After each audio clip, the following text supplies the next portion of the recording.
ஒருத்தன் வந்து ஏழை பையன், இல்லை வந்து ஒரு எதுவும் பண்ணாமல் அவன் வந்து வாழ்க்கையில் என்ன பண்ணலாம் அப்படின்னு யோசிச்சுட்டு இருந்து சும்மா இருக்கிற ஒரு பையன் ஒரு சீப்பான ஷர்ட்டு எல்லாம் போட்டுட்டு இருக்கான்.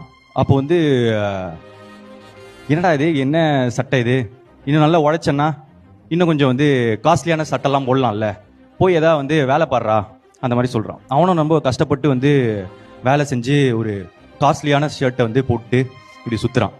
அப்போ இன்னொருத்த வந்து சொல்கிறான், டேய் என்னடா இது புது சட்டெல்லாம் இந்த மாதிரி காஸ்ட்லியாக இதெல்லாம் போடுற, இனிமேல் நீ பழசை மறக்கக்கூடாதுரா, எப்படி இருந்தியோ அப்படியே தான் இருக்கணும், காசு வந்துடுச்சுன்னா எல்லாம் மாறிடுவியா அப்படின்னு வந்து கேட்குறான்.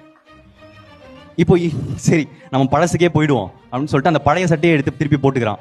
இப்போ இன்னொருத்தன் வரான். இன்னொருத்தன் வந்துட்டு, ஏன்னா இது ஏன்டா இப்படி நடிக்கிற, அதான் காசு வந்துருச்சுல்ல, கொஞ்சம் பெட்டரா எடுத்து போட, ஏன் இப்படி நடிச்சுக்கிட்டே இருக்க அப்படின்னு வந்து கேட்குறான்.